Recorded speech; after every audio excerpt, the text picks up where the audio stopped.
YouTube, my name is Mesa Sean, and welcome back to another episode of Ask Mesa, the weekly series where I answer your questions from the comment section of this video, or in the Discord we have for channel members. I have a separate text thread called Ask Mesa, so if you want one of your questions answered, well, leave it in the comment section of this video and put a good old hashtag Ask Mesa. So this is number 39, and as Philip DeFranco would say, let's just jump into it. The first question from Tyler Matthews: great advice for going to/back to college, Mesa. It's such a pivotal time in a young person's life to really figure out what we want to do. College culture is pushed too fast on the youth. Yeah, check out last week's episode. We go pretty in depth in terms of life advice. Then he continues with, anyways, I follow you on Instagram, and if you want to follow me on Instagram, it's at Mesa_Sean.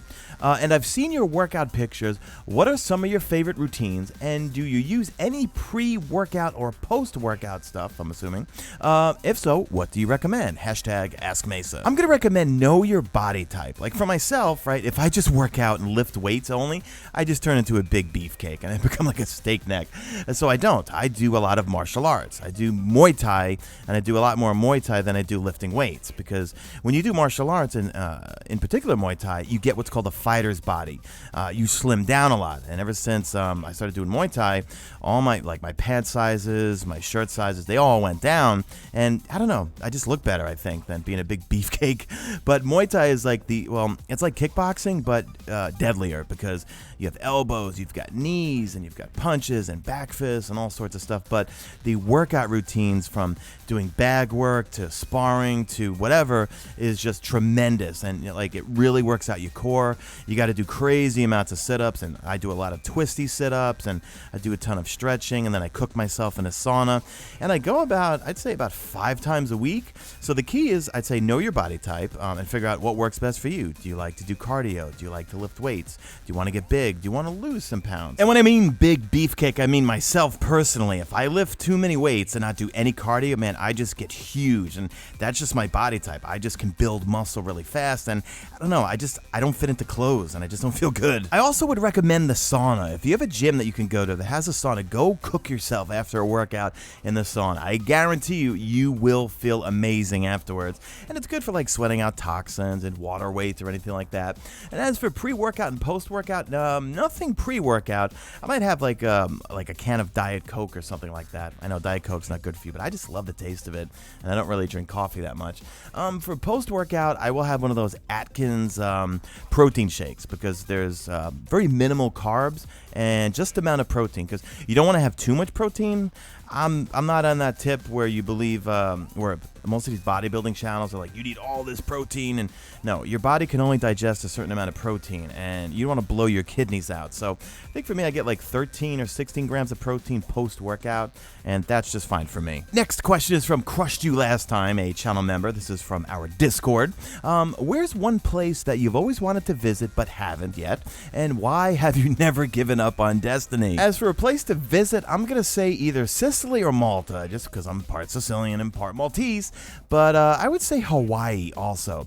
My folks have been there. They just could not stop talking about how stunning it is there. Yes, I've seen pictures and watched documentaries and videos, and yeah, Hawaii, I one day would love to go to Hawaii. As for never giving up on Destiny, I'm going to say in simplest terms, well, the track record of Bungie. I've always loved Destiny 1 and Destiny 2.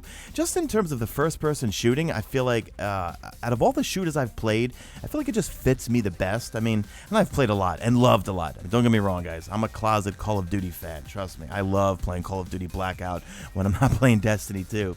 But people forget that Destiny 1, in year 1, needed a lot of work. And then they pretty much addressed most of what we wanted in the game with the Taken King. And I just knew, or had a gut feeling, that they had to do something to knock it out of the park and make like a Taken King 2.0, which I think they did with Forsaken. And safe to say, most of the community based, or a vast majority, was pretty happy with Forsaken. I mean, it changed the game for the better. Now, granted, it did not supposedly financially, according to Activision, but us as players, man, I think we all loved it, and I think Bungie loved it as well.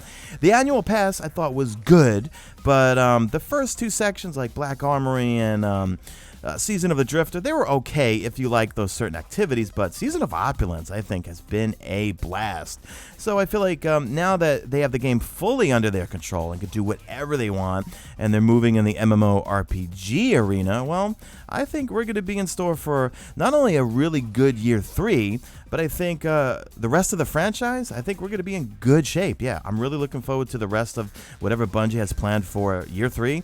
And if they make a Destiny 3 or just keep building on to Destiny 2, I think we're in really good hands, guys. Rebel Wild, another channel member from our Discord, says, if you could change or add anything in Destiny, what would it be? I'm going to say take all of the Crucible maps from Destiny 1 and just port them right into Destiny 2 if you can. I am just not a fan of the maps for the Crucible in Destiny 2, and it's mainly because, look, I like 6v6s, but these maps were made for 4v4s. So I'm just looking at a list of all the maps from Destiny 1, and like when I think of some of my favorite maps, oh man, like Firebase Delphi, First Light, Rusted Lands, what else? Anomaly, Asylum, Blind Watch. I mean, Twilight Gap, and rumor has it Twilight Gap, I think, is coming back along with Widow's Court this with Shadowkeep. Do you remember Bastion 2? Remember Bastion, Skyshock, and First Light? Those were the original OG maps that you had vehicles. Well, actually, no, Skyshock wasn't, but Bastion and First Light. Bastion was on Mars, and First Light was on the moon, and they had vehicles. But, man, I just remember playing Control on those maps and absolutely loved it. So, yeah, not a fan of the maps. So I would say bring all those maps from Destiny 1 back and just throw them in Destiny 2. Or develop some maps for Destiny 2 that are meant for 6s, man. It's too crowded on these maps. Another channel member from our Discord, Suzuki Samurai, I hope I'm saying the first part right. Hope all is well, Mesa. As a content creator, what's one thing you wish you knew before you first started out? I guess I wish I knew that I should slow myself down and tone down the New York accent. I know in last week's episode, a number of you guys in the comment section say that you don't hear my New York accent. Well, that's because I'm toning it down. Normally, I would say coffee instead of coffee or Sean instead of Sean, but I try to tone it down. So I think initially for like the first couple of years, I mean, look, when I go back and watch some of my 2014 and 15 Destiny videos, man, I cringe. First off, I talk way too fast. And that's why I see like New Yorkers, like we talk really fast. And that's why it's really hard for me to watch channels, whether it's for anything. I actually watch a lot of, I'm really into watch collecting, so I watch a lot of watch reviews. But it's hard for me to watch a channel where they speak too slow. But then if they speak too fast, okay, I can get along with that easier. But I wish I had known to slow myself down, tone down the New York accent, because I probably would have grown a little bit faster if I had just slowed myself down and just toned down the New York accent a little bit, because not everyone wants to hear a fast-talking New Yorker. And actually, I have a Post-it note that's sitting on my desk right now that says, slow down. Next up, we have Pause, Reset, Play. Now, he's another content creator and also a channel member, a longtime channel member.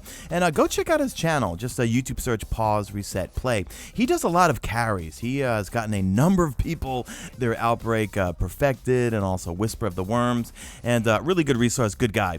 He wants to know, what are your top Destiny 1 weapons that you would like to see returned for the remainder of Destiny 2? Now, I kind of did a full video on this a while back, but you know what? Let's burn through this using Destiny Item Manager, and I'll just start off with some of the weapons I missed the most.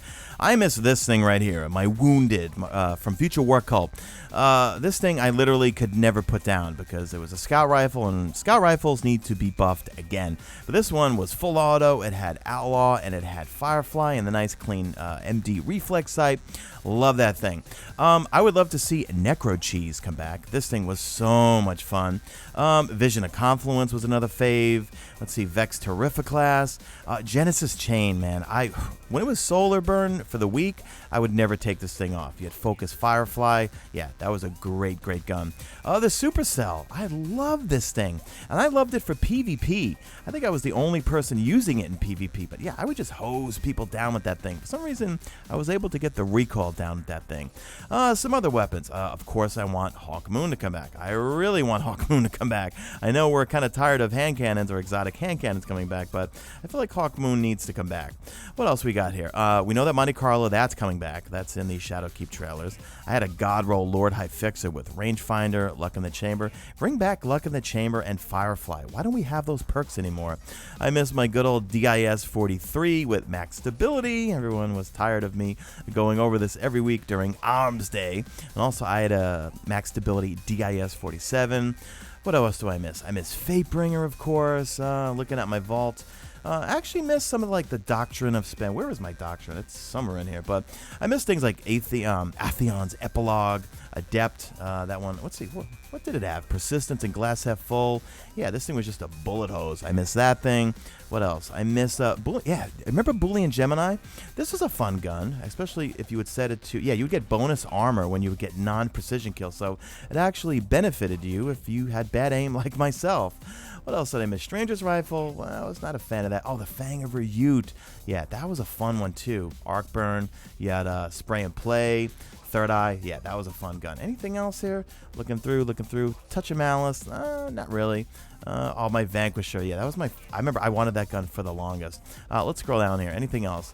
Icebreaker. Man, did I love... I think we all loved Icebreaker. Icebreaker was a lot of fun. We need swords. We need good exotic swords. And I don't know where Dark Drinker is. All my leakers were telling me Dark Drinker, but... well, Dark Drinker was coming back, but we need Dark Drinker or Boltcaster or a good old Raise Lighter, any of those.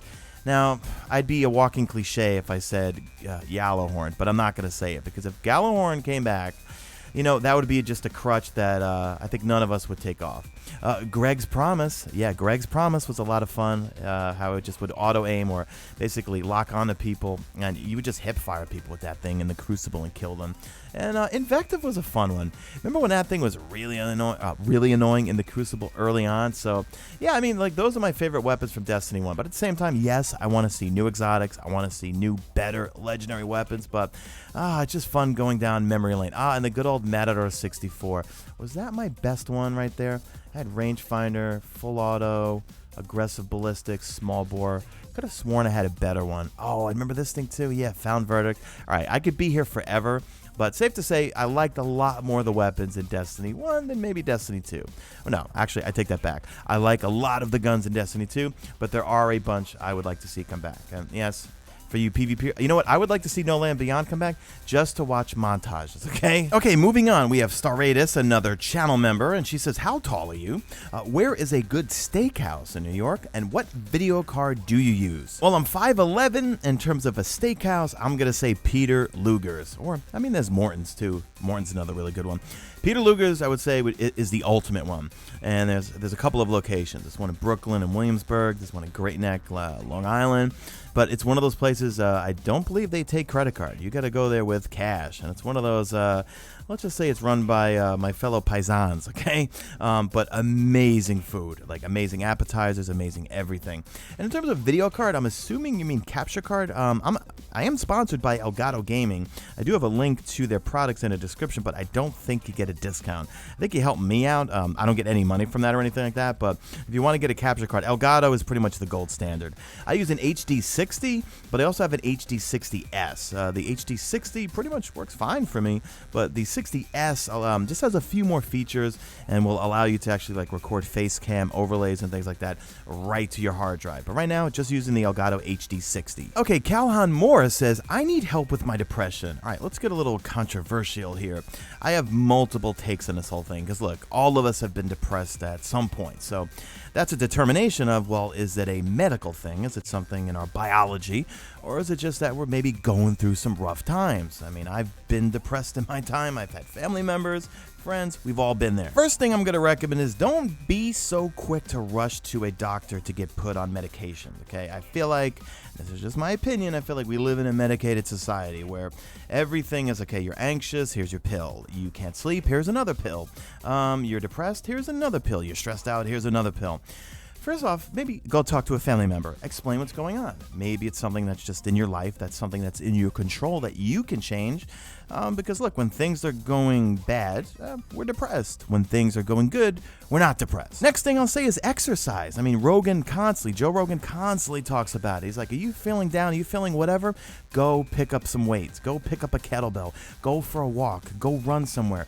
You will feel better. There's no coinky-dinky that every time I leave the gym or have not been working out for a long time, I start to feel depressed or just kind of down on myself. And then I hit the gym and I feel like like I just got dosed with something, I'm like super like just in a really good mood afterwards. So there is a correlation between physical activity and feeling good. So that might be something you want to try. And it's not just go right out and join a gym and do this and that. Could just be just start slow, go for a walk, go for a jog, just do something.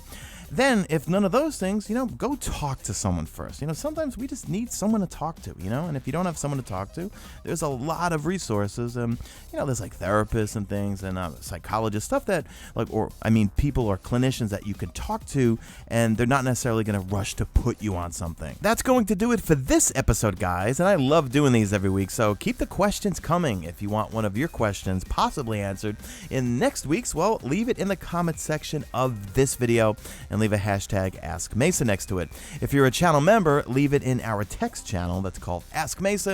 And if you want to become a channel member, the link will be at the top description of this video. All right, guys, leave me a hashtag made it to the end if you did make it to the end, and do me a favor, drop a like in this video only if you see fit. Follow me on Twitter at MesaSean. Check out my stream, usually always on YouTube, and that's it. I am out of here like Vladimir.